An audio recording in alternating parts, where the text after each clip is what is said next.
এবার যখন দেখা যাবে যে 4জন কর্মী হয়ে গেছে, তখন কি করব?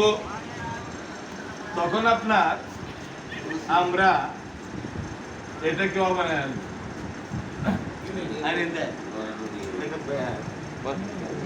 আসেন এদিকে, আসেন এদিকে তো দেখা আছে। তখন আমরা এটার ইউনিট বানাই আনলাম।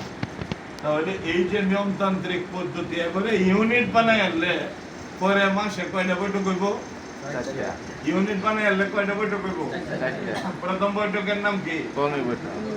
কর্মী বৈঠক। দ্বিতীয়টার নাম সাধারণ সভা, তৃতীয়টার নাম সার্বিয়ালি বৈঠক, চতুর্থটা দাওয়াতি। এইটার একটা নিয়মতান্ত্রিক। আমার কাজ চলবে এই নিয়মতান্ত্রিকতার ভিতরে, এর বাইরে না। এরপরে মাঝে মাঝে টিএস হবে, টিসি হবে, এই সিস্টেমে। কিন্তু অন্য সিস্টেমে আমরা লোক গঠন করতে যাব না। বেরি খাওয়ায়, চা খাওয়ায়, ডান্ডাবাজি করে, এইটা আমাদের সিস্টেম। আমাদের সিস্টেম দাওয়াত দিব, দাওয়াত গ্রহণ করবে, সিস্টেমে 5টা কাজ করবে, কর্মী হবে, কর্মী হয়ে সে ইউনিট বানাবে, ইউনিটে 4টা কাজ করবে। আরো লোক বাইরে যাইব, ইউনিটও ভাগ হয়ে যাবে।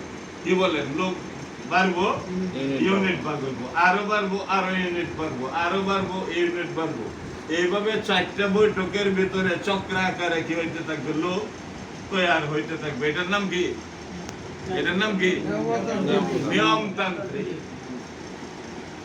আর গণতান্ত্রিক যেটা বললাম নির্বাচন। তাহলে আমাদের 3টা আরেকটু ক্লিয়ার করার জন্য, ওনার উপস্থাপনা আরেকটু হৃদয়ে ঢোকানোর জন্য আমি একটু বললাম যে বাকিটা আবার এটা সংশোধন হয়েছে। সংশোধন হয়েছে। না না, একটা পয়েন্ট বললেন যে